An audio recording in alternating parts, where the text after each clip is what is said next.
When Bayer Leverkusen appointed Xabi Alonso as their new head coach in October 2022, it seemed a very brave move to recruit someone with no prior affiliation to the club and no experience at all of coaching a first team. The Bundesliga's sleeping giants could have opted for a perceived safer pair of hands, but Alonso swiftly repaid their faith, utterly transforming the club's fortunes. The former Real Sociedad B coach calmly guided his new team to the latter reaches of the UEFA Europa League and to a sixth-place finish in the league. Fast forward to the 2023 season, and Leverkusen seems like Bayern's most apparent Bundesliga challengers. From the lower reaches of the table to Europe, and now possibly Bundesliga title challengers, the Spaniard has worked wonders for Die Werkself. Are we surprised? Well, not so much. The Spanish midfielder learned from the very best. He was born into a footballing family. His father, Perico Alonso, won 3 Spanish La Liga titles, twice with Real Sociedad and once with Barcelona. So it was no surprise Xabi turned out just like his father. We saw him at Bayern Munich, where he won 3 Bundesliga's titles. We also saw him at Real Madrid under Jose Mourinho and Carlo Ancelotti, winning the Champions League title, but before all that, he was at Liverpool. The year was 2004, and a certain Real Sociedad midfielder, Xabi Alonso, was attracting interest from the likes of Real Madrid and Juventus, but it was Rafa Benitez and Liverpool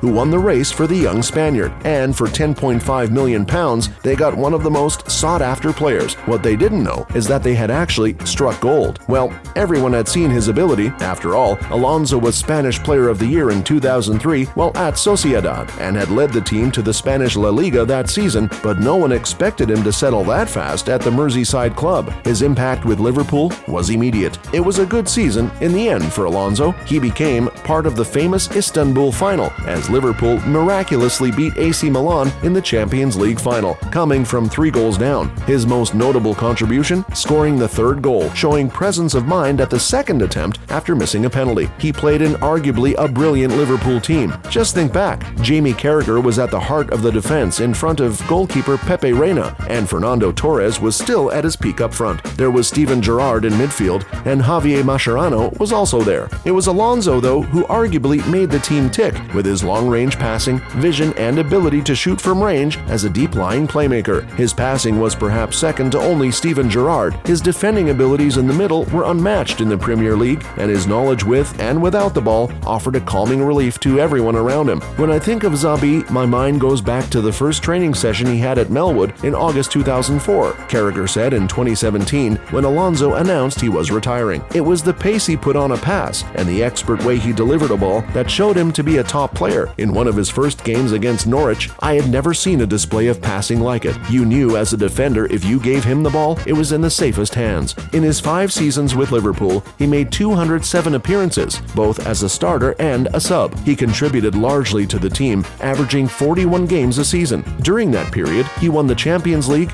FA Cup, UEFA Super Cup, and the Community Shield. But in the summer of 2009, the beautiful chapter in Merseyside came to a close, as Alonso signed for Real Madrid in a £30 million deal. Well, the transfer could have happened sooner if Arsenal and Juventus had been willing to pay £18 million a year earlier. In 2008, Benitez wanted to sign Gareth Barry, but for that to happen, he had to get funds first, and Alonso's sale was the only way to do it. I was ready to leave because the manager wanted me to leave, Alonso told Simon Hughes in the book Ring of Fire. It was a different story a year later. I went to Rafa, okay, a year ago you wanted me to leave and I accepted it. Now, I want to leave. In the end, there was an agreement, but it was not easy because he wanted me to stay by that point. Fans were devastated following the sale, but none of them more than Gerrard. The decision incensed the Liverpool captain, who later wrote in his autobiography, Rafa Benitez, who had been so clever to buy him in the first place, was equally stupid to sell him to Real Madrid 5 years later, adding,